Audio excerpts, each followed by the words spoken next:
Support for WBFO and What's Next comes from our members and from Health Foundation for Western and Central New York, where racial and socioeconomic health equity are prioritized. Learn more about building healthier neighborhoods at hfwcny.org.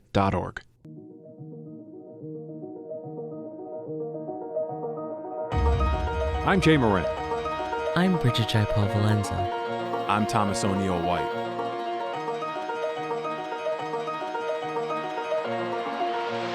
This is What's Next, a dedicated hour to have important conversations about the issues facing the marginalized and underrepresented communities of Western New York and Southern Ontario. If we're going to have some real healing, we've got to have space to tell some uncomfortable truth. What's Next continues our mission to discuss race, equity, and the common concerns of Buffalo's East Side and beyond. In the suburban area, everywhere, we must work and teach our children. Welcome to What's Next. Today, our guest, Cheney Brockington. Cheney is a licensed master social worker and also works at ECMC and the BRAVE program as well. We're going to get into that. Cheney, thanks very much for joining us. Thank you so much for having me, Jay, and to the entire cast and crew here. Well, we really appreciate it. Oh, absolutely. Well, I mean, it's interesting because you know we look at some of the things you want to talk about. Generational patterns and trauma within Buffalo, Buffalo's history of mass incarceration, Black mental health. These are topics that we have frequently touched upon here on this program. So we're most certainly welcoming your input and your perspectives as well. Let's maybe just a little background, though. You're a relatively young individual. How did you veer toward this field? That's a great question. Yeah. So I'm originally not from here, from the Hudson Valley, Catskill Mountain region. Shout out to all my family that is there and might be listening later on. But grew up there in that area and went to school at Lemoyne College in Syracuse and studied psychology. At the time, I was getting a dual degree program. So I was studying, getting the bachelor's in psychology, and then I was also doing the dual education program there, and I was planning to be a teacher. Okay. And found out very later on in the student teaching development that teaching was not going to be the right field for me. I was doing my first year, foundation year student teaching in Syracuse City School District with some amazing students, some amazing first and second graders who at the time were struggling with just systemic barriers to having the educational classroom and the educational experience that they truly deserved. Not having access to food, not having access to water, having housing insecurity, housing instability, just poverty, right? Systemic and generational poverty. Right.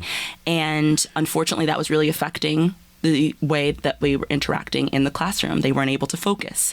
We were oftentimes struggling for snack breaks. Kids were coming with really significant mental health concerns as well at such a young age. And so being a teacher was important. Meeting the academic standards for testing that we do have in New York State was important, but I was really struggling to get through it, to be honest with you. It was just very, very difficult. I would stop oftentimes throughout the day just to make sure that they had something to eat, and we just weren't getting through lessons. And I had an amazing advisor, an amazing supervisor at the time that would sit and we would talk after, and I'd say, I can't get through these lessons. My kids need other things, right? They don't have clothes, or they're worried about what's going to happen when they get home, and we have to address those things because it's very difficult for them to have that concentration that we're looking for.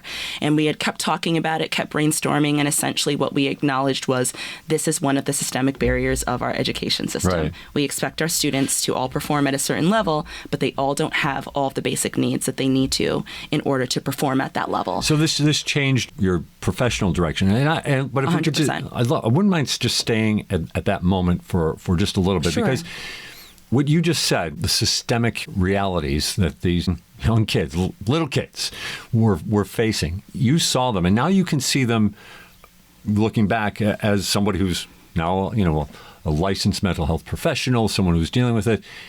Maybe even give us a specific story or stories that you recall of, like you said, we were in a situation, I'm student teaching, I'm trying to get these kids through this lesson, and so-and-so kid shows this because of that. Can you maybe reflect on that a little bit? Yeah, absolutely. In fact, a couple actually came to mind. I remember we were teaching a math lesson, first, second grade. Students aren't broken up into different classes. It's all at the same time and all in the same classroom. And I was actually teaching a math lesson.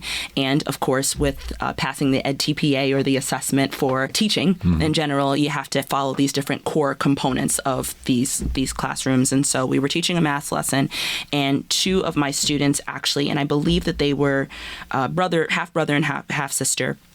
And they both came up in the middle of the math lesson and said, my stomach really hurts. My stomach really hurts. And so I was like, okay, let's, take you to the nurse's station. Let's make sure that you get cleared up. Of course, the nurse brings them back and says, oh, well, they're fine. They probably just don't want to be in math class, whatever the case may be, right.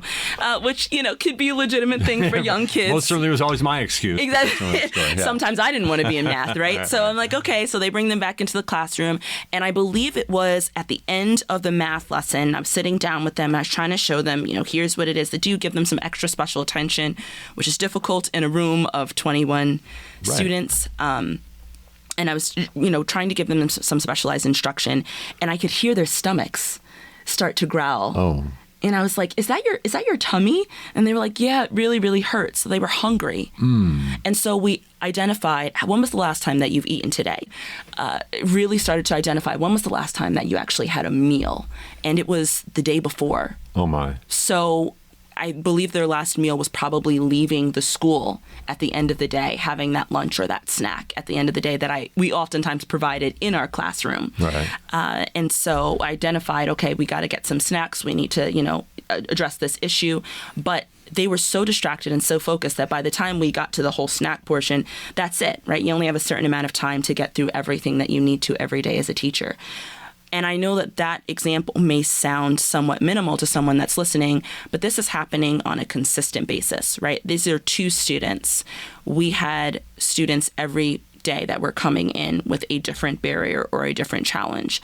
Oftentimes, students would come in and they would be in tears because of some intimate partner violence that they saw, or CPS being called, or having a parent that in some way was not able to care for them in the way that they deserved. And so having those consistent barriers and watching how it is that students systemically aren't able to accomplish what is needed in their system was just a very riveting thing. And having the privilege of coming from a background of going to predominantly, seminary schools, Catholic preparatory schools, and not seeing those disparities in our educational system until actually moving into college. It was very, very jarring to me. And it made me realize very quickly on that if this is the way that I'm going to have to teach my students, and shout out to all the teachers that do this incredible work on a daily basis, but if this is the way that I'm going to have to teach my students, I don't think I'll be able to continue in this path. I want to make sure that I'm getting to their root causes, their basic needs, so that they can have that opportunity to perform in the best way possible. So you made the switch. You made the career switch. So you go from Syracuse, you come to the University of Buffalo to advance your studies, yes, of course. But now you get to see Buffalo. Yeah. How does the city classrooms in Syracuse, as best you understand, compare to what we see in Buffalo? Yeah, that was, it's very shocking. I think that one of the things that I did, and this is going a little bit off topic. That's fine. But I was an adjunct faculty over at UB, came back to my alma mater, and taught there for 2 semesters, actually. And we taught the Black Lives Matter class, Building Racial Justice and Solidarity. And one of the activities that I had my students do was called City of Good Neighbors.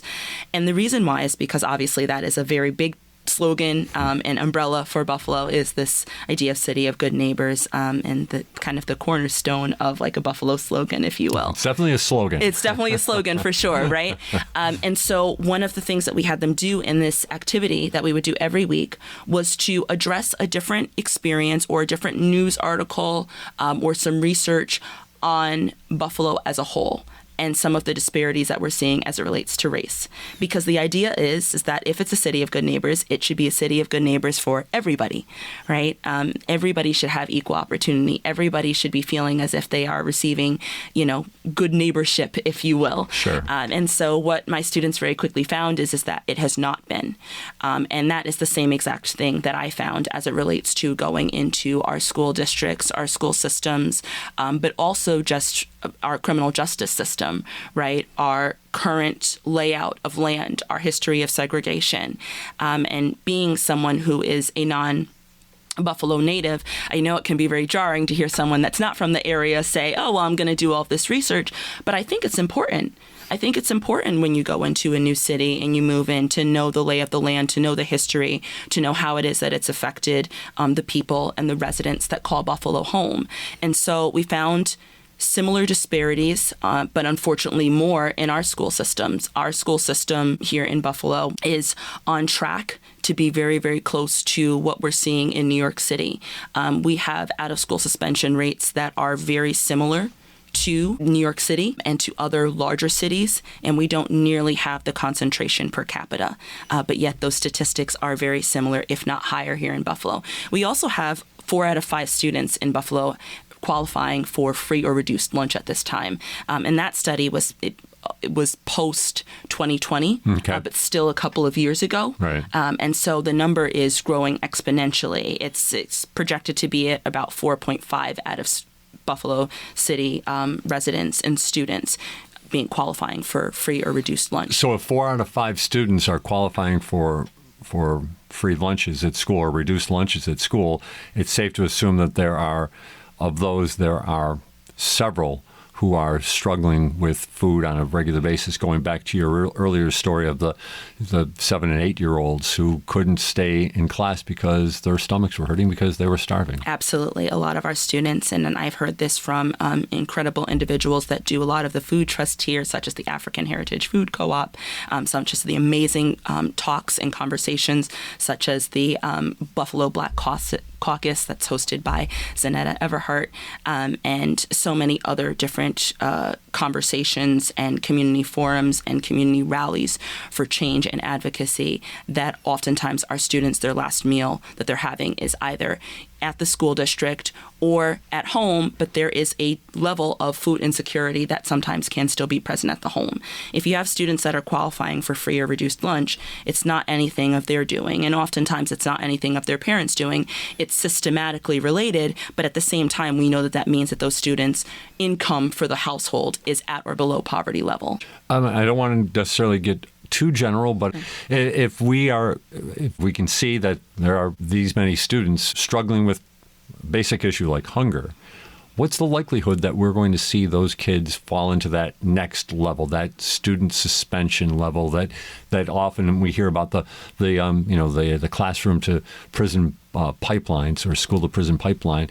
What about that? Can you take us through that a little bit in those associations? Absolutely. There is a huge intersectionality there. And I just have to quickly also shout out Duncan Kirkwood, who really rallied a huge change. I moved to Buffalo in 2016, met Duncan shortly after in 2017, 2018, and at the time had just finished an amazing run for a city office position, but also had done some incredible rallying around his community, stakeholders, participants, and members of the community involved, which is a very big part of really pushing social justice advocacy to eliminate, essentially, and work to eradicate, at a bare minimum, reduce the Buffalo City school suspension rate. Right. And the reason why is, it's really, I don't want to say simple, but basic psychology, which is my area of bread and butter. All right. Right. I got the right person here, right? Yeah. No, for sure. But it's Maslow's hierarchy of needs, right? If anyone's ever seen it, it's that big triangle. It's got those different levels.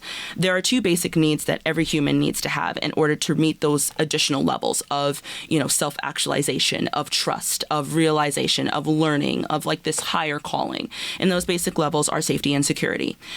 Safety includes not just psychological psychological safety, but also physiological safety. So having your basic needs met, such as housing, food, shelter, clothing, water, all of those basic things. If you're not able to have those basic things, you are then going to really struggle, if not be able to obtain that next level of self-actualization, of being able to understand educational values, to be able to develop your own core values and your own core belief systems, which are going to then allow you to become that next stage, or as we call it in American terms, productive member, quote unquote, of society. There's all sorts of meaning inside that, but absolutely, right? There's so much meaning. Right. And I'm sure we'll touch on that a little bit later. But I say all that to say that when we have students that do not have their basic needs met, and when we have a city where those basic needs have not been met for a while, and there are individuals, trained, educated individuals in that city that understand the generational patterns, that understand the generational traumas that have happened, and are watching their communities not receive the same resources as other communities. Not only are there emotions that come from that, but there are just physiological changes that take place. So when you bring a student and they don't have their basic needs met, the likelihood of them being able to sit in a desk, which for most adults is difficult throughout the day, right? You know, we talk about going to the water jug. That used to be the pre-COVID joke, right? Going to the water jug, or going to take a smoke break, or a regular break, or a non-smoker's break, right? It's very difficult to sit in a seat for 8 hours and continue your job. For a child that's still growing, that is a extremely difficult task to just be done, regardless of whether you're in a traditional or non-traditional classroom setting. So when we then expect students that have not had the proper adequate care, have maybe possibly dealt with possible violence at home, or just not adaptive home life situations, have dealt with housing insecurity, right? Not just food, but just housing insecurity. Haven't had a safe bed to sleep in at night. Maybe haven't had a bed to sleep in at night. Had to sleep on somebody's couch because there's something going on in the household. Economic insecurity. Don't have the proper shoes to wear. Don't have the proper gear to wear because they're going to have to walk, because we don't have a busing system in the way that other school districts and other cities do. Right. All those basic barriers. The likelihood of them being able to get in the classroom, sit for 8 hours, not cause any what we're calling disruption, and be prepared for class is staggering. And then when you look at what our students are being suspended for, right, it's not what we fantasize and what we unfortunately fearmonger people to believe. It's not, a student is fighting or stabbing, which we have seen, and I'm not denying that. Sure. But it's oftentimes they were out of dress code. Right? They responded to a teacher in a way that they didn't feel was appropriate. They used language that is sometimes either used at home or that they've heard friends utilize, or language that just is not traditionally appropriate for a classroom setting. They've talked back to a student. When you're looking at those infractions and what the infractions are for, their hair was not in the appropriate way. And then you're sending them back home into a system where they're already not then going to have their needs met. There's a staggering chance that not only they're going to likely be suspended again, because all it takes is one time, and those statistics have been shown. That's you're saying that there's no doubt about that. Absolutely, right. There's I believe it's. So it's not if I suspend you for a month, you're going to learn your lesson. Exactly. Okay. It's not if I suspend you for a month, you're going to learn your lesson. You're going to change. You're going to be this. Exactly. That you're going to come back rehabilitated is the idea. We're going to come back, and more than likely, I'm going to do this again, right? And it's going to continue to happen again. And similar to our justice system, once you are suspended once, you're on somebody's radar, right? It's not just, you've done your time, and then we turn, and that's the issue with our criminal justice system as a whole, right? It's not we've done your time, and now we are going to wipe the slate clean, be transformative about making sure that you have opportunities so the same decisions or the same circumstances that were arraigned previously are not going to be there in the past. You kind of have a target on your back a little bit, right? There is a radar that's there. There is a presence that's there, and there is an implicit bias that goes into a teacher looking and seeing a name now that they have now suspended or that has been involved in the start or the root of the justice system before and then re-entering that again. But the likelihood of then having some type of criminal or legal interaction, police interaction, school police officer, school resource officer interaction then increases. And once that happens, you just have that perfect trajectory into the school to prison pipeline. The data has shown that it's not a matter of if, it's a matter of when. Really? And that's the really scary part about it, for sure, and troubling part about it. Almost inevitable. Almost inevitable. I believe the statistics were, it's 1 in 3 as the justice system relates over the age of 18. It's 1 or 3 males of color will have an interaction with the justice system before the age of 50 years old. We know that oftentimes starts at an earlier age, average between the ages of 18 and 23. But when we look at the statistics and we include out-of-school suspension rates, that number jumps. I believe that it is somewhere around like 64% of individuals that have had an out-of-school suspension are likely to have another suspension. But especially when we look at Black and brown youth, we see that there's 84% of all of the youth that are suspended in our public school system are African American. And so even those numbers speak to a larger issue there. Our guest this morning on What's Next is Cheney Brockington. Cheney is a licensed master's social worker, but as you can hear from our conversation, she brings a level of expertise to a number of issues. Again, things that we have talked about at different times here, but it's always good to get the fresh perspective and a fresh voice on many of these issues. You are a member of the board member of the Erie County Restorative Justice Coalition. Yes. Restorative justice. Mm-hmm. To you, what is restorative justice? Yeah. Oh, restorative justice. That is a tough word. And if you ask 15 different people, sure, I promise you'll get 35 different answers. But I've talked about this a couple of times. And restorative justice, to me, is really this idea of not just repairing harm, but it's also transforming the way in which we look at harm.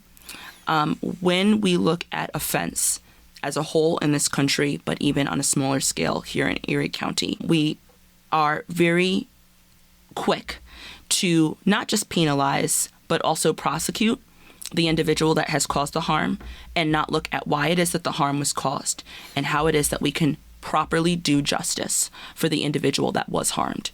Restorative justice looks to kind of transform that model. Okay. And in some ways, it's been looked at as a very radical model, but it actually has very, I don't want to say, well, I guess I could say radical results, right? We've seen that the effects of restorative justice being practiced in schools and outside of schools with young adults has been life-changing. Restorative justice really looks to identify what was the harm that was caused to someone at any given time, or to a system, or to a population of individuals. How did that harm impact that person? What were some of the factors that may have influenced the harm happening in the first place?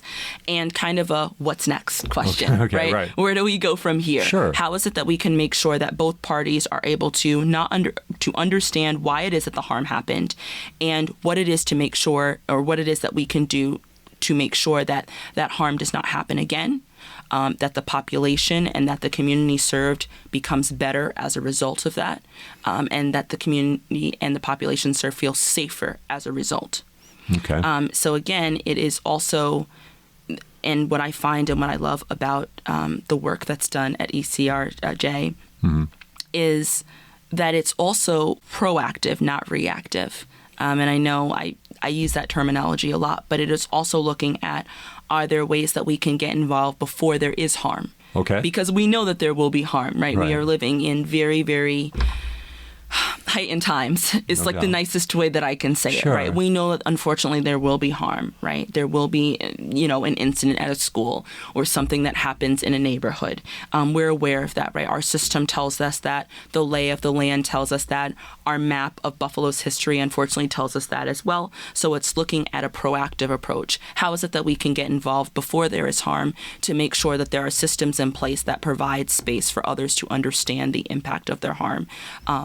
and in the impacts of harms on their community. What might be an example of like you said, a proactive approach to that? Well, I think just even the work that the Restorative Justice Coalition is doing, and that all goes to Dina Thompson and her amazing team and staff over at the Restorative Justice Coalition, getting involved in different school districts. They are involved in many school districts already in the Western New York area and have been doing incredible work to make sure that they are located in the school, that they are doing forums in the schools so that the schools are aware of who it is that they can call before something happens, right? If they have the education beforehand, the likelihood of being able to pick up the phone and saying, hey, I have this resource increases. Okay. Let's say a student, let's go with taking, which I know has happened, right? Take somebody's phone. Okay. Right? They steal a phone in the school district, right? The school's response is immediately, right, to get involved, call school truancy officer, school resource officer, get them involved, suspend the student. Student's out of school for a month or is indefinitely suspended. Now they have to go to another school, reintegrate. The likelihood of them doing just as well at that school or better at that school than they were at the other school, we know is not even on an equal margin scale. And then the system just starts and it just jets up. In the restorative justice model, right, it's not saying, well, that student doesn't have any penalty. The Restorative Justice Coalition would come together and kind of create a group setting where all the stakeholders are involved. So you might have the teacher that was there the day that the phone was stolen, or in the classroom where the phone was stolen. You'd have the student who stole the phone, you'd have the child whose phone was stolen, you would have maybe their parents, maybe a pastor or a spiritual leader that is related to or, in close proximity to the student who had their phone stolen from them. And you'd have all these individuals kind of sitting together in a round table to be able to identify what happened here, what exactly took place. Here's the evidence that we have. How is it that the individual who has been harmed is feeling, right? Or as most people would consider the victim, right? How is it that the victim or the person that's been harmed is feeling? And give them space to be able to share how it is that this affected them. Well, my mom bought me this phone. I just got this phone for my birthday. It was really expensive. I felt violated, whatever the case may be. When you have a traditional setting where a student is harmed or a person is harmed in some way, oftentimes there isn't that space. There isn't that space for the person who's harmed to say, this is exactly what it is that you did. I want to know this, and this. I want to know why. Even in our court system, when we do have victims that are making an impact statement, they're not getting, it's not a call and response, right? They're usually sitting with the defense and, reading their statement directly to the court system, which, yes, of course, that gives an outlet. It gives space. We deserve to be able to have every voice amplified and every voice heard. And at the same time, there is no call and response usually in those settings. Right. In this setting, we're allowing the student to actually have to look the other student in the eye and hear, this is what you did. This is how you harmed me. This is what's happened. This is what's been going on in my family. We also might have the person who has created the offense in the other side with their parents acknowledging, this is how we did the harm. This is why this happened. These are some of the behaviors that were leading up to it. This is what my day was like beforehand. Again, not excusing the behavior, but also giving a setting so that both parties also have a better understanding to learn each other, to reduce the possibility of there being animosity or tension, a fight breaking out later on, because now there's this unsettled harm that's happened and no one's talking about it, and these students are just separated. And how it is that we're going to be able to move forward. There may still be a penalty, and there's going to be a conversation about it. What is it that needs to happen? What is it that the student that has received the harm wants? Do they want an apology? Do they want a letter that's written? Do they want the parents to pay restitution? Oftentimes, restorative justice is working in coercion or in conjunction with different legal services, right? So Office of Probation or School Resource Officer. So it's not, again, completely relinquishing responsibility. If anything, it's amplifying it. Because it's forcing you to kind of be in that presence and be here and have an option of saying, here's how I'm going to make sure that this doesn't happen again. And here's how it impacted the community at large. And some of them, I guess they pop up as we're talking, but what stands in the way of that type of model? What are I'm sure I see you grimacing as I say that. And I know there's a lot there, and you probably in some ways you want to be kind of delicate the way when you're pointing. But at the same time, there obviously are, right? And we know that there are possibilities to do better for our kids. Yeah. What stands in the way? What are you seeing? Yeah, it's and I did grimace for a moment. Is a grin and a smile. I wear my emotions on my face. one of the things that is major, and this is not just as it relates to our school systems and restorative justice, this is related to our food deserts, this is related to the segregation in Buffalo, this is related to the regeneration or renaissance being all access renaissance for Buffalo, how it is that we repair our east and west side, is that we have to have individuals that are willing to steer away from draconian values and to understand our city, our community, our population, and be willing to do the radical work that it's going to require in order to see those changes take place. So for restorative justice, baseline, we need to have school systems and school districts and school officials and school superintendents or, cities, public city school superintendents that are open, and not just open and saying, okay, well, we can try it and pilot in a couple of different schools. Completely open and receptive to this idea of restorative and transformative change in the school district. We need individuals in our school districts, and that includes all stakeholders, so teachers, again, superintendents, city school officials, right. Individuals that have the opportunity to sway Common Council, individuals that have the opportunity to be able to sway what's taking place in our school systems, to be able to fully be on board and dedicated to seeing that social change. I say this often, I'm not from Buffalo. I'm not a Buffalo native. I am also not directly involved or linked into the city school district, specifically Buffalo City Schools. If I can find the research out there, others can find the research. And others have found the research. There has been a huge push to do a lot of the work that we are talking about, to change the models of the way that the schools operate, especially our public school systems, to change the way in which we are suspending our students, to look at the way in which we are implementing harm reduction models or restorative change in our school districts. But you have to have school and city officials that are open to that change. And that is what we are unfortunately seeing time and time again, is we need to have officials that are willing to see the impact for what it is. And also not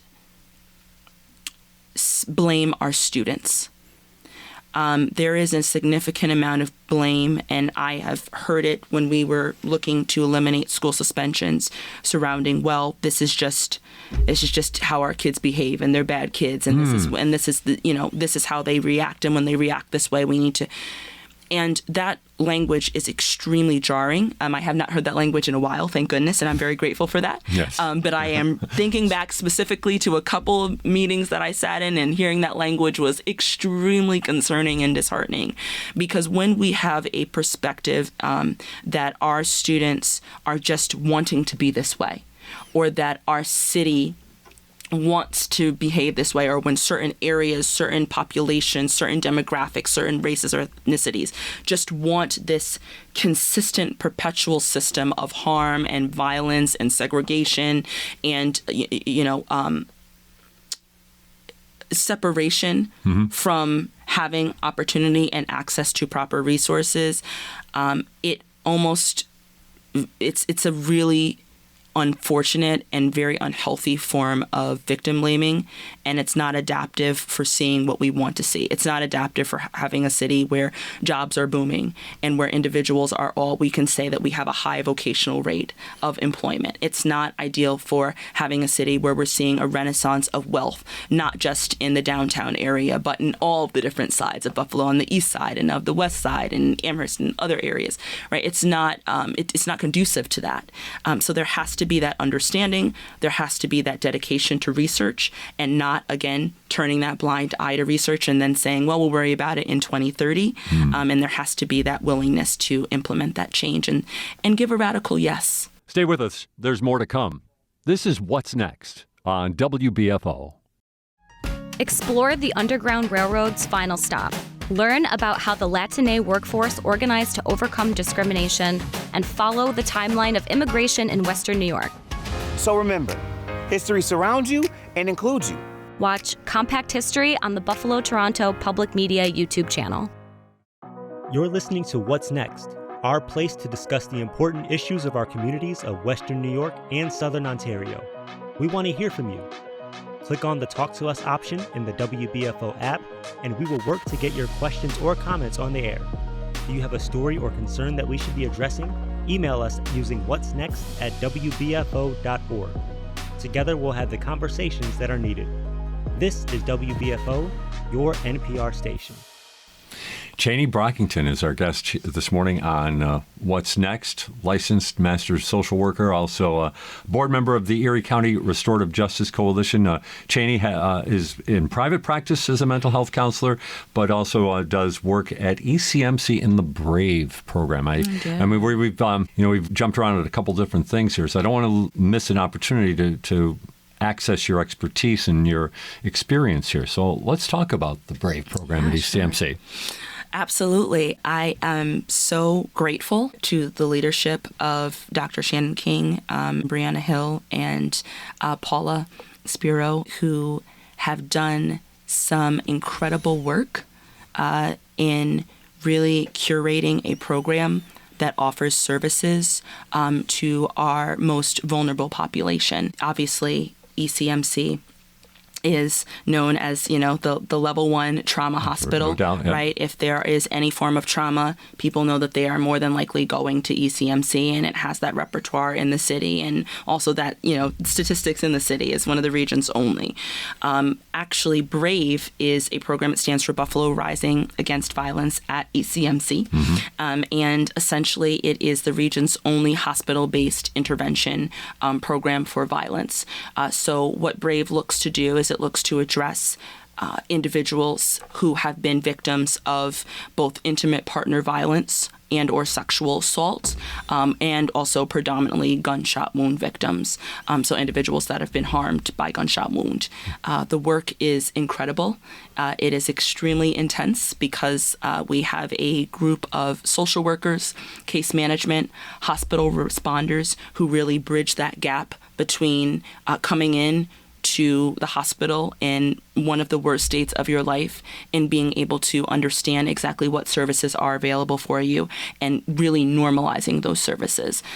We also have therapists like myself and others in our program who are doing incredible work, and then being able, with a referral, being able to work with individuals one-on-one and really create some safety and stabilization.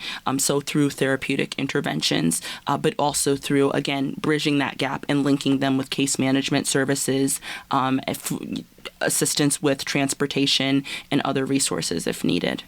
I'm going to put you on the spot here just a little bit. There's always going to be a huge level of confidentiality, of course, when it comes to dealing with any people that are considered to be your patients or clients. At the same time, can you maybe share, like you said, sounds like it's tremendously intense work. Can you share a story or generalize it to a certain extent of what you see and how those responses go with people that are in these violent moments of their lives? Yeah, absolutely. So obviously I want to be mindful of confidentiality, and at the same time, from a broader spectrum, unfortunately, as someone who has been doing this work for a small bit of time and a small drop in the bucket in comparison to some of the amazing individuals that currently work at BRAVE, I do have to say that a lot of the individuals and the clients and patients that we are working with, there is a similarity in some of the unfortunate traumas that they have experienced, right? So based on our program, the referrals that we usually receive are, again, for that intimate partner violence or that gunshot wound. Oftentimes we are seeing youth that have been devastatingly affected by the harms of just gun violence, especially as we ramp into the summer at Buffalo. It is a known fact that Buffalo has a history of gun violence. It ramps during the summer, but it is prevalent and pervasive, unfortunately, during other months as well. We are right outside of an amazing organization, Bissonnet House, which is run through Peace Prince of Western New York. Right. And many people, if they pass by, they've seen the giant dove that's there. And it used to have numbers in it. And those numbers would represent how many days it's been since we haven't had gun violence in the city. It is a tool of hope, right? And it is amazing to see when those numbers are rising. But it is also a tool of grave awareness when you're looking at those numbers that are then dropping back down to zero. And we have seen a large prevalence of that, unfortunately, in our city this year due to the systemic violences. So oftentimes we are seeing young children, we are seeing, older individuals who have unfortunately been a victim of gun violence. Sometimes it is due to some type of community violence or community harm that's happened, as we were just talking about harm or other circumstances. And oftentimes they are losing their ability to be able to move in the way in which they usually were, becoming a paraplegic, right, in some way, or, losing a part of a body ligament, having brain damage that is affected. But also, it's not always just the physical effects of the violence that can be visually seen. It's also the effects of that type of trauma and that type of stress. So what I'm oftentimes seeing are individuals that have been harmed, not just at the stage of this what brought them incident, to ECMC, but also a history of complex trauma that's taken place throughout their lives. And now they are, unfortunately, in a space where they have experienced more violence that has oftentimes led to one of the worst days or the worst moments in their life. And so as a result of that, we are seeing complex trauma, as I mentioned before, so kind of trauma on top of trauma, almost stacking like Jenga, if you will.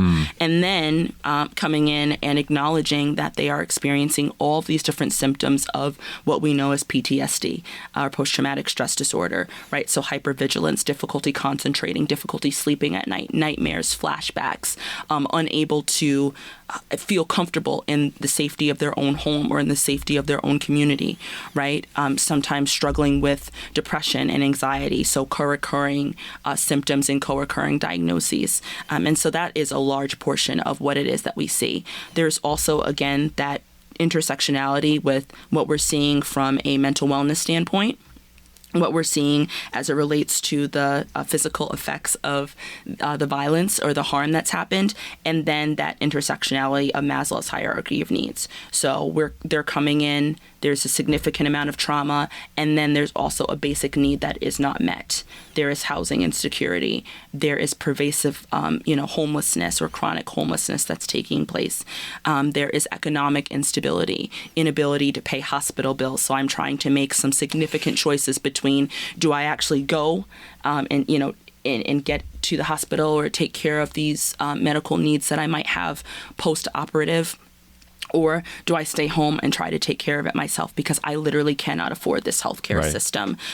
Food insecurity, all types of different insecurities that we're then seeing that are compounded on top of, can you help me in this short period of time? And we do have a very short, limited period of time, right? Whether that's for counseling or for case management services, because we are serving a very wide population. Right. And so essentially you are triaging all the different parts of somebody, the medical need, the trauma, the victimization, the effects of that trauma and what that looks like from a mental wellness standpoint, and then also compounded on top of all of the basic needs that probably weren't met before they came into the door, but that are now at a heightened sense of needing to be addressed as soon as possible. And so essentially, we are jugglers. We are consistently juggling and making sure that not only that these needs are being met, but that our program is run correctly, that we are addressing the needs in a timely fashion, that we are responding in a timely fashion. And so it is definitely a lot, but that the work that is done at Brave is absolutely incredible.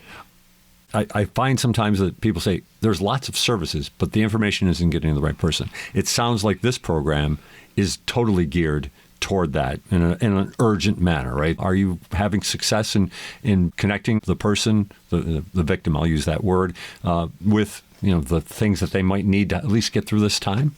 Yeah, absolutely. So there is, I think it's another one of those both ands. Okay. Or kind of yes and then unfortunately no. All right. Obviously, as a responder, you do your best to try to meet as many needs as possible.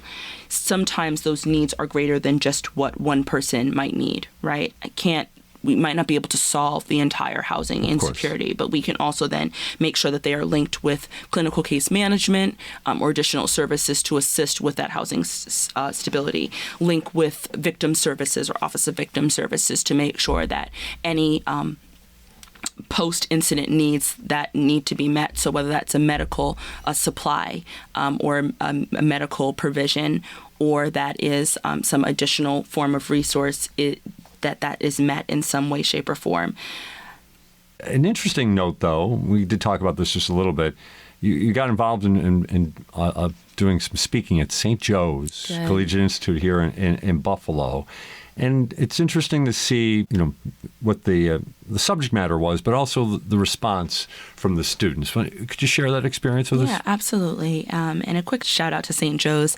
That was my first time actually going to St. Joe's. Okay. And as somebody who, grew up with, as I mentioned before, the Franciscans and the Jesuits. Right. I went to a Franciscan college preparatory school, and then I also went to Lemoyne, which is the Jesuit school. Right. They do some incredible work, and their schools are fantastic. St. Joe's is an amazing program. From the second that I walked in, I could just tell this is just a unique, very special place. And every person that I spoke with that is an alumni of St. Joe's, the teachers that were there, they all say the same thing. So wonderful program. St. Joe's really does a lot to make sure that they are not only giving back, but that they are invoking a very in some ways, radical model of learning where they are ensuring that each student has an opportunity to have additional opportunities outside of just their classroom. And one of the things that is offered through St. Joe's is Ripples of Hope, which is essentially it's created by the Pittman family. The Pittman family is the family of Eric Pittman, who was a student at St. Joe's. He was a student who was interested in law, who was interested in social justice, who was interested in politics, who spoke highly of his interest in moving forward in the space of different justice initiatives, and really wanted to come into the world and make the world a better place. I can honestly speak for myself. When I was in high school and preparing to transition into high school, I was not having those thoughts at all. So Eric was ahead of his time and ahead of most of our times as well. Eric unfortunately passed away, and his family has kept his legacy alive and has found a beautiful way to give back to St. Joe's and to many other students who are interested in essentially creating innovation in their community and in the world by creating Ripples of Hope, which is a lecture series that they do every single year. It's very short because, kids don't want to be in school. Yeah, it's so high school. But it's very short. But essentially, it is a lecture series. The students essentially get to run it. They get to introduce the speaker. They are involved in getting the reception set up, the little small reception after. They, obviously invite the Pittman family. The family comes. The school students get to come. They get to decide to stay after school and essentially come to this lecture series, and they have it once a year. This year, it was really focused on mental wellness. And so I am so appreciative of Dan Warner and his entire team over at St. Joe's that reached out in short notice and said, we have an opening for this speech and for this keynote series this year. Would you like to be interested? And so we kind of jumped in and curated something that was really cool. But Ripples of Hope has been happening for a couple of years now. And I am so grateful to the Pittman family for taking a very tragic situation and creating something really beautiful for the students to keep Eric's memory alive. Obviously, kudos to the Pittman family and working through their grief in that fashion, but also to St. Joe's for doing this. At the same time, though, what kind of reaction did you see from the students? Yeah, that's a great question. So this year's conversation was called Like, Comment, Subscribe. And what I really wanted to do was identify what is a way to engage students in conversations surrounding mental wellness. One of the things that we are seeing a large trend in is the presence of social media with our students these days, with our high school students. I remember I got my first phone when I was 16 years old. I was not that student. I was not allowed to bring it to school, right? We knew that it was going to be a distraction. Nowadays, kids have their phones all the time. They have them by the time they're 3, 4, 5, 6. Right. They can work a tablet probably better than I can. Yeah. Social media and YouTube and all of those other sites, they play a huge presence in students' behaviors others and how they feel about themselves. And so what we did was we took this topic and we really looked at the intersectionality of social media on imposter syndrome, which imposter syndrome is not an actual diagnosis in the DSM-5 or the, diagnostic statistic manual that all psychologists use and clinical social workers to diagnose. But it is essentially a phenomenon where essentially the brain tells us that in some way, we are not performing up into the level of another person or another entity, and so therefore we are an imposter. And we are not qualified for being in a given role. That can be related to a lot of factors, which we found were incongruent to what our students were telling us, right? Parental standards, going to a very competitive school district and being in a very competitive school system, just high parental standards, high school standards. But we also found that a large presence for imposter syndrome across the board, both for students and for adults altogether, has been comparison. And what we wanted to talk about in this keynote series was that how it is that students are being affected by social media. Students were really honest. We made it very fun. We made it very interactive. They got to use their phones, so they loved it. gotta reel it in, but they loved it, right? So they're using their phones to identify like what their favorite social media platform is. A large majority of students are using X, otherwise known as Twitter, and YouTube, as well as Instagram were like the three highest. Okay. Snapchat came in at lucky number four, and so they're essentially using these platforms. And one of the things that they acknowledged in using these platforms is that they are usually using these platforms to identify what is going on in other students' lives or in other people's lives. But they oftentimes found that one of the negative and adverse effects of social media was comparison. That was across the board. I don't have all the statistics on it, but it was a room of students. We really wanted to make it interactive. And a lot of students were raising their hands, participating and acknowledging that, unfortunately, one of the adverse effects of social media for them has been comparison. Comparison to a classmate that might be doing better in a certain subject, comparison to students as it relates to body type and body image, comparison in the classroom as it relates to who it is scoring highest in the classroom or who it is that's scoring lowest in the classroom. Oftentimes some bullying that's taking place, some harassment that's taking place, right? Some overexposure to, sexual innuendo that's taking place, but a large majority of it was that comparison. And what we found is that while students didn't have the words to say, oh, yes, I was experiencing imposter syndrome, they were able to acknowledge in that space that that is something that I'm experiencing. It is something that is closely related to what I'm going through right now. So that's resulting in what, lower self-esteem, other issues? Yeah, negative self-image is a very big one. So seeing myself as either less than or seeing that I have that there's something wrong with me, essentially. And then also, of course, that lower self-esteem. Not really seeing the worth and value in self because I am consistently comparing to someone else. And it really is kind of in some ways like an inside out moment, if you will, of, my core beliefs have shifted as a result of the large presence of just social media in general. In Cheney, Brockington, I want to finish up with maybe a little bit of a personal question here, but it's always, I think, worthwhile to explore this. There's most certainly a very powerful sense of positivity that comes out of you while talking about some things that are very difficult. How do you contend with the reality of some of the things that we're talking about here? That there are some right here in the city of Buffalo. Students that are being suspended, whatever the case may be, violence in the city. How do you kind of stay not above it, but stay engaged and not let it impact you? Yeah. To be honest, if I'm being completely transparent, it definitely impacts me, right? Even what we've just seen in the past couple of weeks in our political climate. And of course, we don't have time to get into it, but even just the recent deaths that we've seen in the past couple of weeks, that tragic loss of Sonia Massey and so many others that we have lost due to some of the systemic issues that we even talked about today, it definitely weighs heavy. And it is very hard at times to, I don't even want to say remain optimistic, but find a sense of optimism to be able to move forward. But I have to acknowledge that I really do love what I do. And I know that I have a lot of different hands in different pots right now, right? I'm doing work in the mental wellness field. I'm still trying to stay involved in social justice. When I was in school and I was graduating from Lemoyne, one of the things that was the slogan, and I believe it was said by like St. Ignatius or someone, but it was "Go forth and set the world on fire." And that was something that really stuck with me because it is, I believe it's kind of like a life mantra right now. We are in a current climate, both politically, systemically, socially, where we are all going to need to be change makers in some way, shape, or form. We're all going to have to find a way to go forth and set the world on fire. We're all going to have to find a way to get involved in social justice.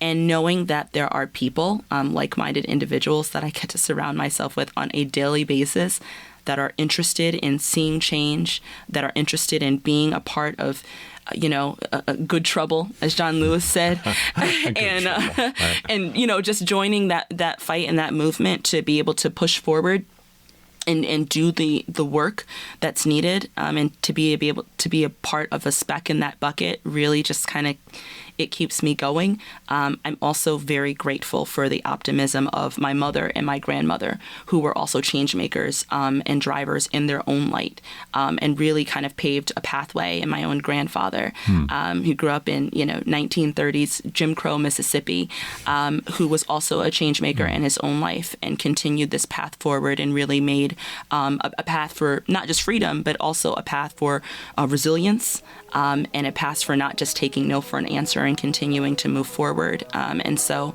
between ancestors, between that strong family lineage, between an amazing education that propelled us to say, what's next?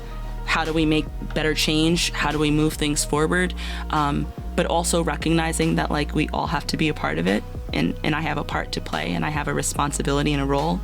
Not doing it to the best of my ability, but continuing to try to move forward. All of that together is, I guess, what keeps me going, and I'm grateful to be able to be a part of it and come to a city and try something new. So it's amazing. It's awesome. I'm so glad that path brought you here to What's Next with us today. Thank you. Thank you so much. Cheney Brockington, our guest here on What's Next.